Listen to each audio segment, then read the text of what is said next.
Whoa, we have division. So I'd show of hands. Is it okay today to play Christmas music? If you say yes, let me see your hands. Okay, hands down. It's okay to be wrong. I'm just kidding. I saw whatever, American Christianity has played the part of being sorely mistreated, like we're losing our cultural trappings. And anyway, I saw something that struck me as kind of funny, that the war on Christmas, you've heard of this, that the war on Christmas would be a lot easier if Christmas would stop taking territory from Thanksgiving. Have you seen that? Anyway, have you ever thought about what it would be like, by the way, I didn't know this was going to be a live question in my family, but I have at least one kid that as soon as Halloween's done wants to start hearing Christmas music. I did not see that coming. That surprised me. But I prefer to wait until after Thanksgiving. At least with the cheesy stuff, like if it's a good hymn that talks about Jesus is here year round, and so I'm good with that. But have you ever thought about how out of season it would be to have to record a Christmas album? Like you have to get in that kind of mood like during, I don't know, May or June or something, so that you're ready when the time rolls around and things like it's post-production and everything's ready to roll out. I can't imagine how weird that would be. It would feel, especially if you had to take a picture with the decor that looks like winter and it's like you're sweating, it just seems so off. And to sing Christmas songs when it's not Christmas, right? So the psalm this morning might feel out of place. And psalms, 150 of them, some of them are so strange that it's hard to imagine how we would want to sing them. Sort of like producing anybody remember hymnals? My life group actually talked about them this morning. Like producing a hymnal that has hymns that people don't want to sing in it. Like those aren't going to sell. Why would they do that? Like you only put their favorites in there and then maybe you'll sell more. But the book of Psalms has some things that would never make it on, like if they were put to music, they wouldn't make it on Christian radio. Because we wouldn't buy that, we wouldn't listen to that. We want happy things, right? Psalm 52 this morning is a strange one. And so I want to take some time to kind of think through and help unpack what's going on here. And I'll remind you, before I read it and before I give you my main idea, the way I'm approaching Psalms this year is, what would it look like for Alsbury to practice and to be shaped by this psalm in particular? Psalm 52 is a different one. What would it look like if Psalm 52, like if we read it and prayed it and sang it and it started to shape who we are? And again, it's a weird one, and so I'm not going to assume that it's just going to make sense, okay? But here's my big idea. We all need to practice the prophetic voice of Jesus. We all need to practice the prophetic voice of Jesus. Psalm 52 is going to position us in the place of a prophet. And if we're meant to be followers of Jesus, salt and light to the world, that's not a passive and a silent thing. It's walking in the ways of Jesus and trying to see his will done on earth as it is in heaven, right?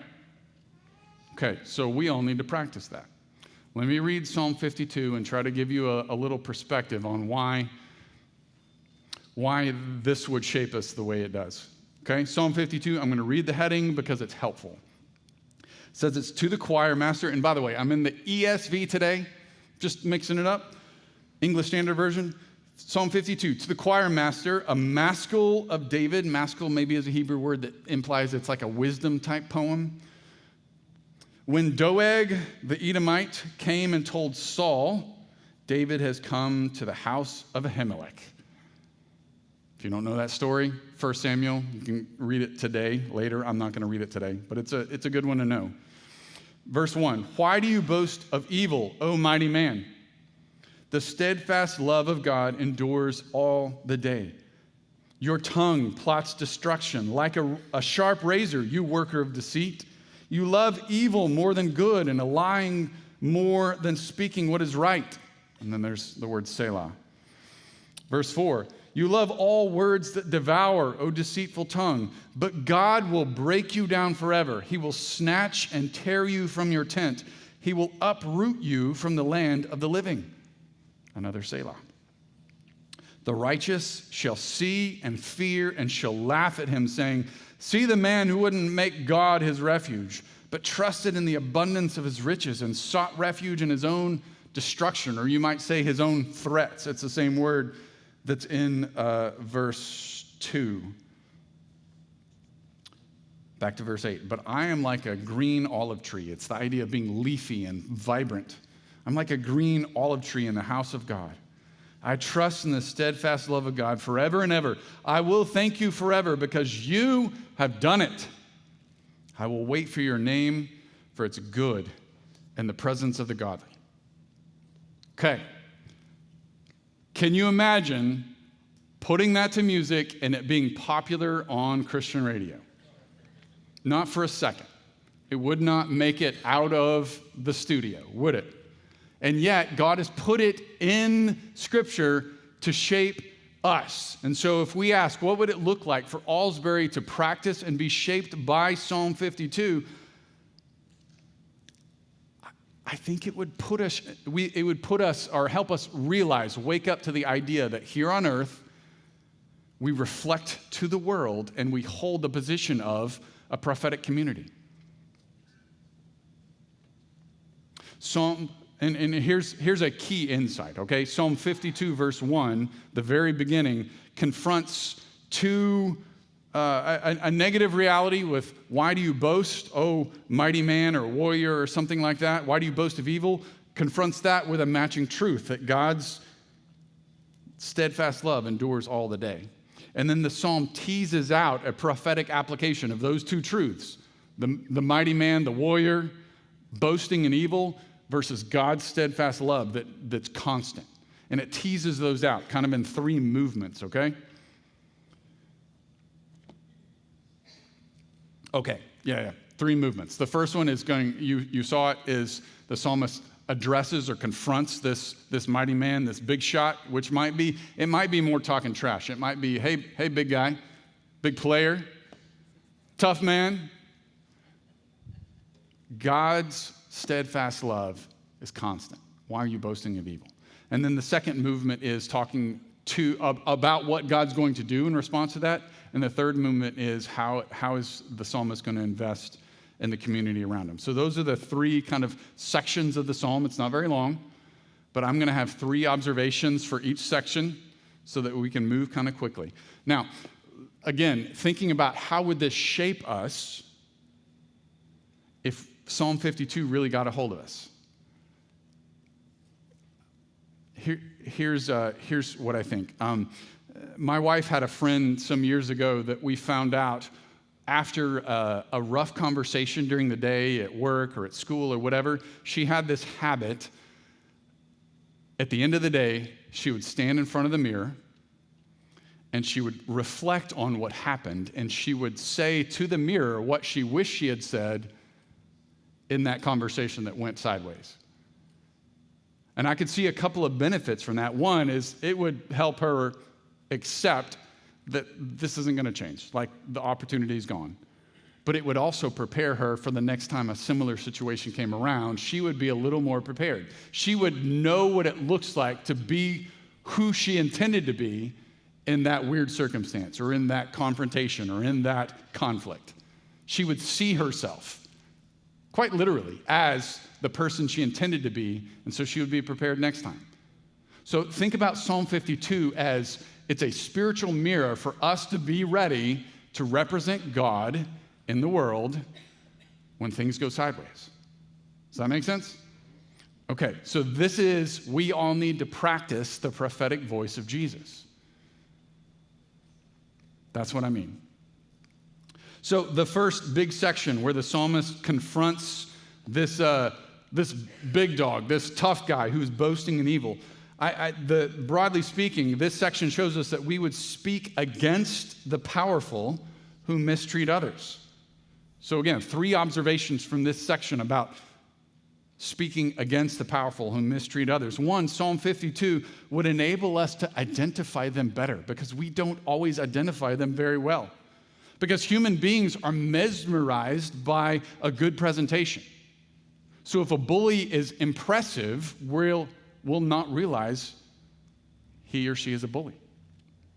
If there's a good speech, if there's a good edited video, if it's in real life, if the person's dressed well and speaks well, we might not realize that someone is mistreating others. We might not notice. We might be more taken in by the presentation than we are, is what is happening right? So what kind of behavior does Psalm 52 denounce? It denounces someone who uses words to control outcomes. Words are not meant to be truthful and life-giving and supporting community. They're meant to get my way and manipulate the outcomes. That's what this person is doing that the psalm confronts.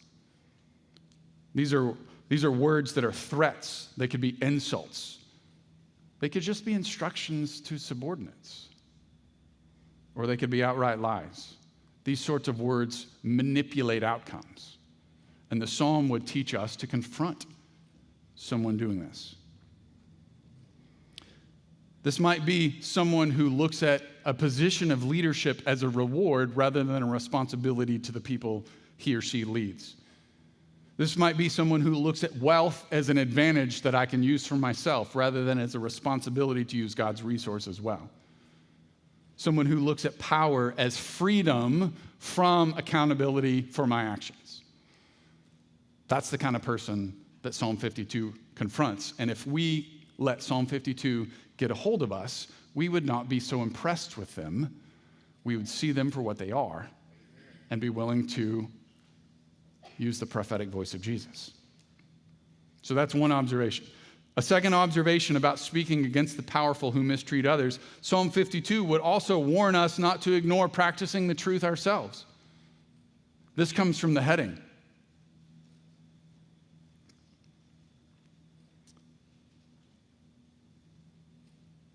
Because the heading before Psalm 52 is Psalm 51, and I'll say something about that here in a second.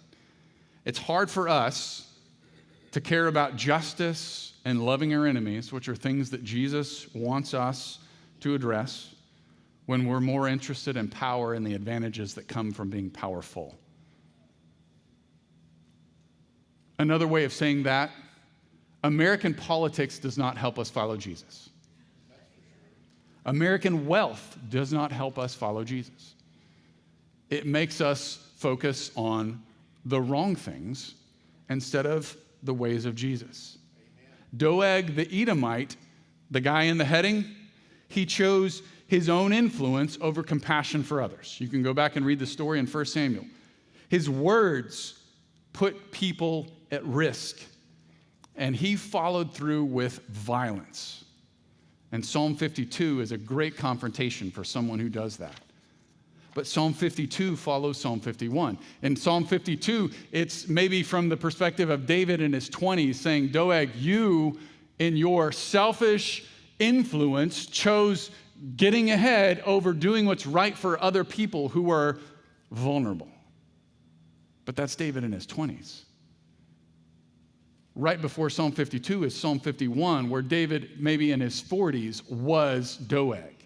And he chose his own personal preferences and used his power and destroyed someone else's family and ruined his own life.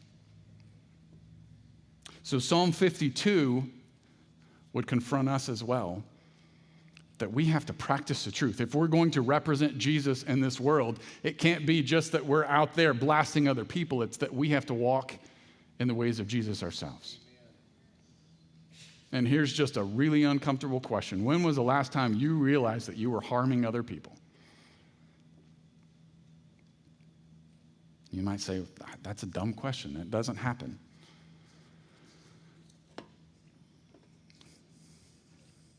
A third observation about this psalm training us to find the prophetic voice of Jesus, to confront the powerful who are mistreating the weak, is this would train us to shape the world around us for good.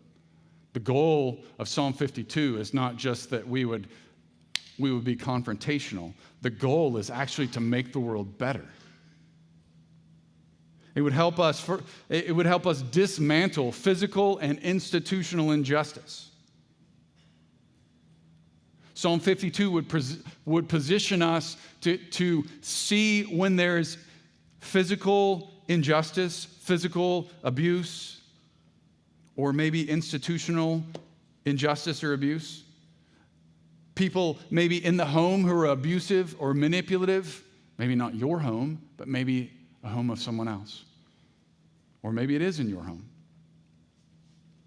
Psalm 52 would train us to want better rather than turning a blind eye.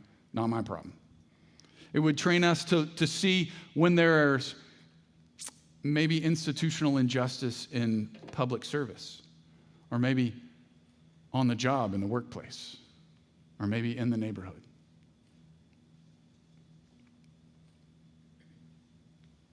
It would help us to see the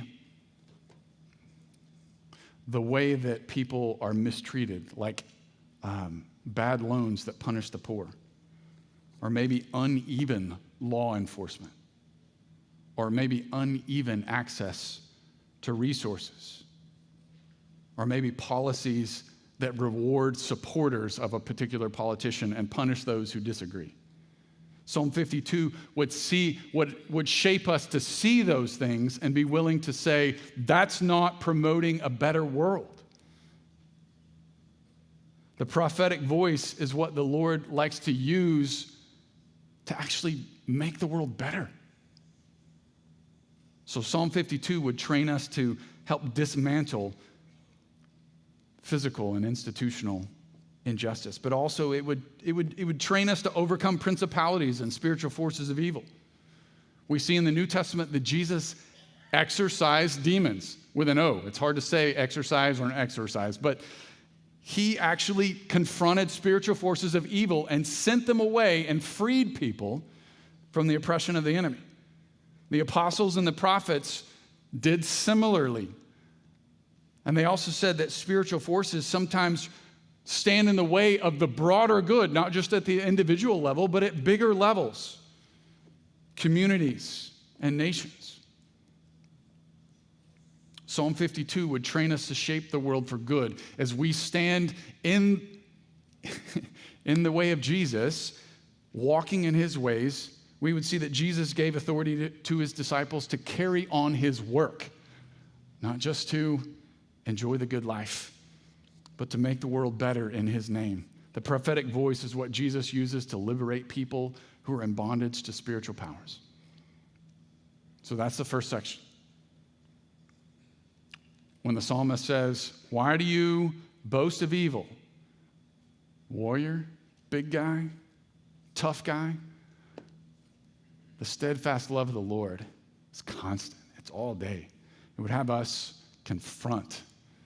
And first off, we'd have to see ourselves in this position, and then we would realize the Lord empowers us and trains us to stand against the mistreatment of his people and of the vulnerable. But also the second movement, and I can go a little faster from here on out, and everyone would say amen at that point.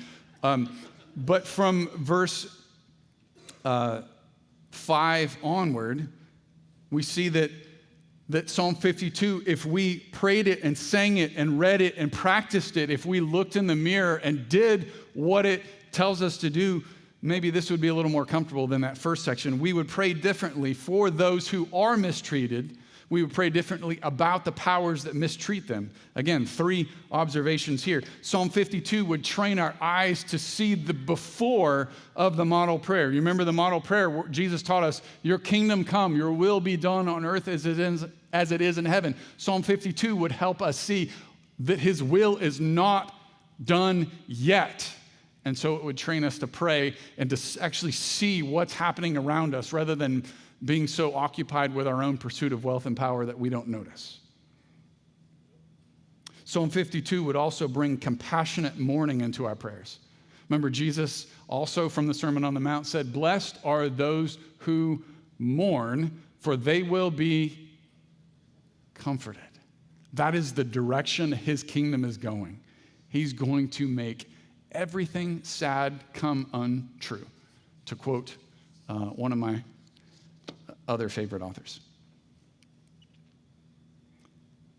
Psalm 52 would bring mourning into our prayers as we look at the things around us that are not right, and we'd say, "God, please come fix it." We would be willing to confront, we'd be willing to stand in the place with the prophetic voice of Jesus, but then on our own time, we would say, "God, you have to bring justice.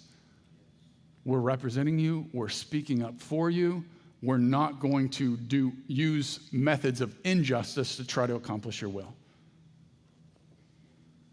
But it's pretty cool because verses 5 through 7, Psalm 52 expects results. Verse 5, Psalm 52 mentions 5 countermeasures that God will take. So the psalmist has just spent 4 verses confronting and teaching us to confront, whether it's physical evil or spiritual evil or both. We're learning this. We're finding the prophetic voice of Jesus. But then in verse 5, it expects results, and it mentions 4 countermeasures.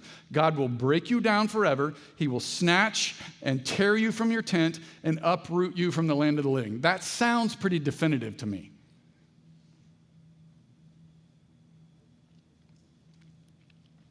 So Psalm 52 would train us to expect results as well. And we don't stop praying until we see it. In fact, the next verse gives 3 expectations about God's action. After God does those 4 pretty definitive countermeasures, verse 6 says, "The righteous will see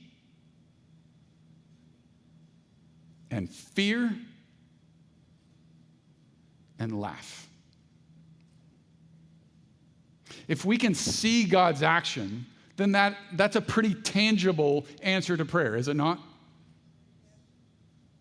So Psalm 52 would position us to expect God to act in the here and now and not just hope someday that God's going to make everything right.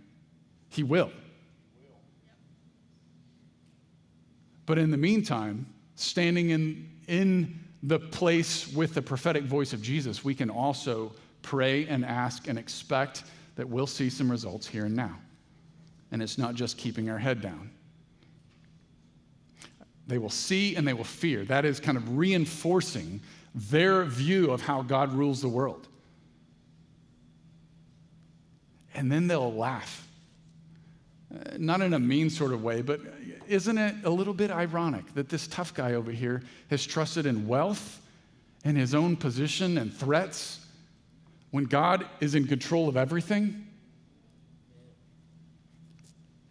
So that's how Psalm 52 would train us to pray differently for the mistreated and about the powerful who mistreat them. And then this last movement, Psalm 52 would have us invest in a flourishing community of saints. Psalm 52 would have us invest in a flourishing community of saints. Because the goal is not just to stir up trouble. The goal is to see a little bit more of God's will done on earth as it is in heaven. And so we want to embody that as a community of faith. We want to be an authentic family where people experience not the junk that they experience in the world, but they experience a little bit of heaven now. Amen. And so we would try to practice that and embody that ourselves. Psalm 52 would answer a question that people who aren't poor are often afraid to ask. Can God's people really rely on God to care for us if we use power to serve others? We who have been middle class or upper class our whole lives might be scared to ask that question. Can we really trust God to take care of us if we don't hang on to our wealth and power to use for our advantage when need be? If we use our wealth and our influence only to serve others, not to protect ourselves, is God faithful to come through? Because the poor have no recourse. They can't use their wealth and their influence to fight off injustice. They need someone to come through for them. Psalm 52, verses 8 and 9 would help us answer the question. Yes, God can be trusted. If we dedicate ourselves, if we take up our cross, if we give up our very lives to follow Jesus, he can be trusted. And that would change our view of success and happiness, wouldn't it? I would worry less about my kids making the American dream and care more about my kids grabbing hold of Jesus.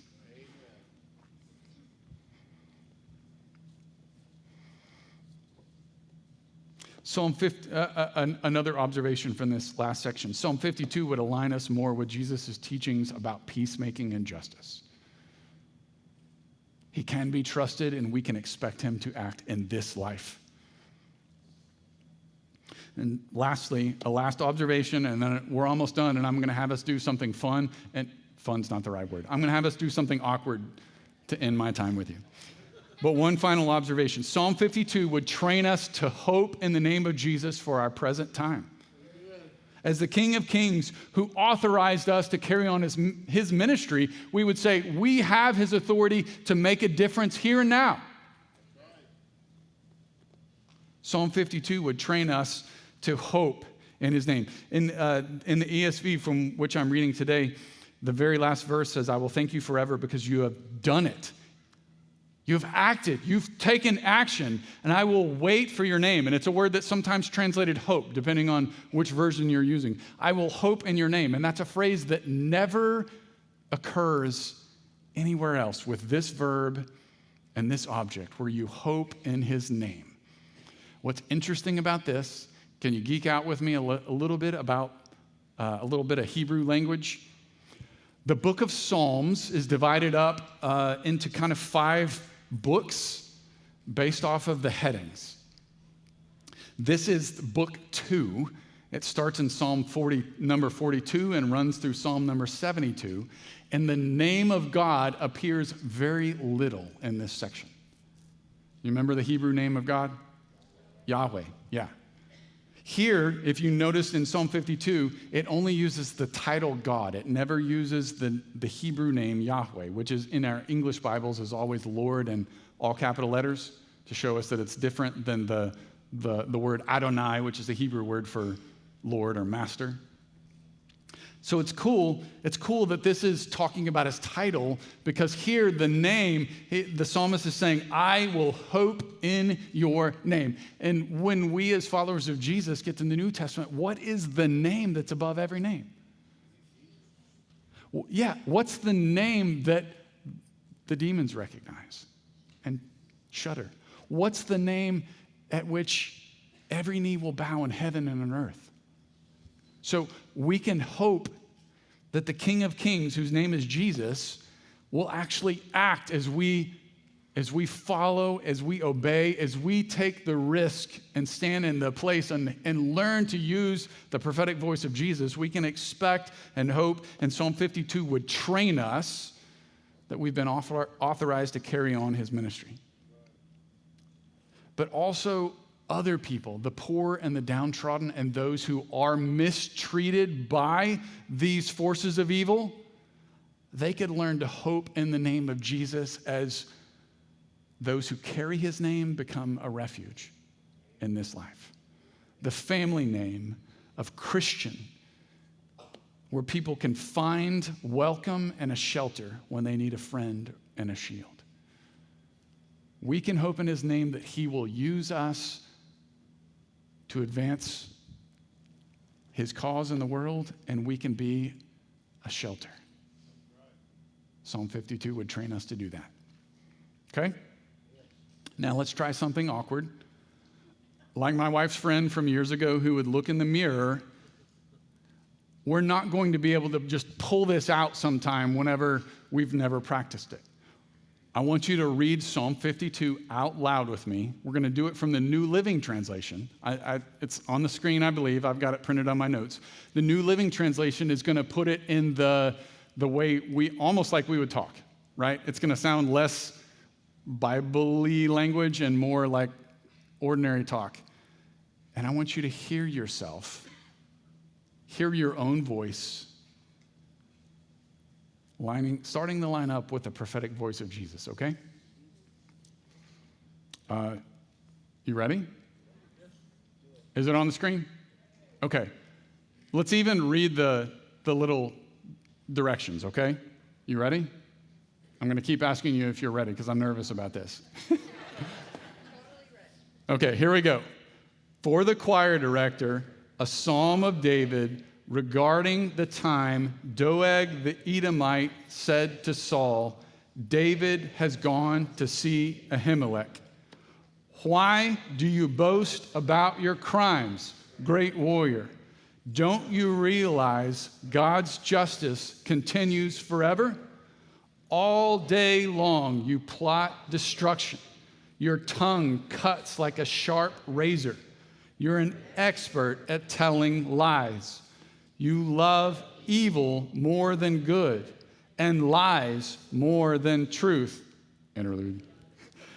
You love to destroy others with your words, you liar.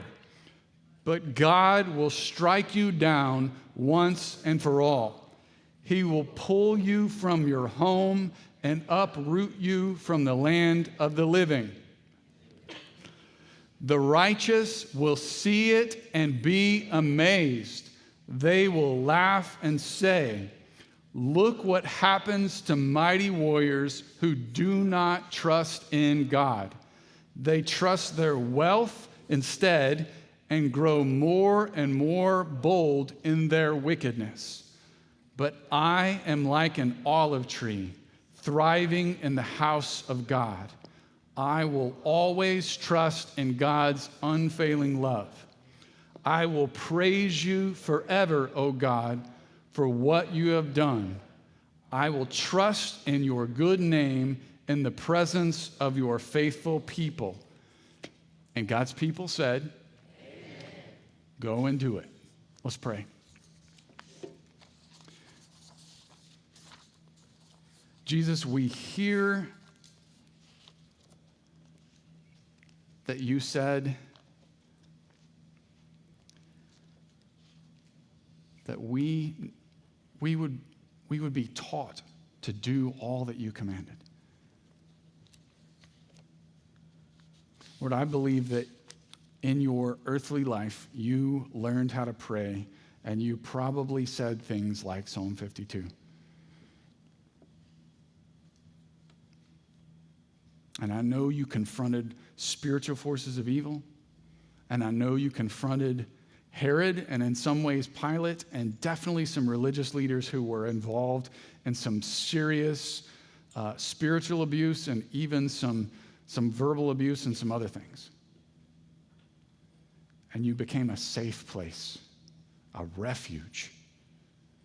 And you taught your disciples to walk in your authority and to do the same. And so I ask that you would train us in your ways.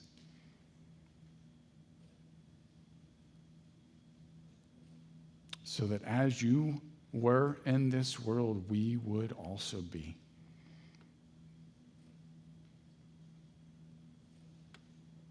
And Lord, before we go and overemphasize our importance, we surrender ourselves to you. You told us to take up our cross and follow. So we renew that commitment today. Lord, this week I set the cross down and pursued my own power and advantage. Please forgive me.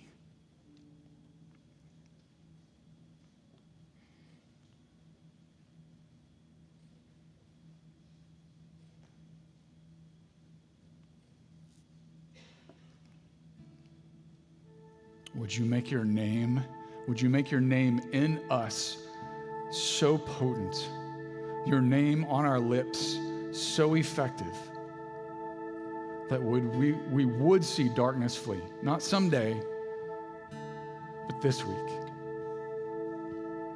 And that the broken and the mistreated and the hurting and those who have been run out of their homes would be able to find refuge among us.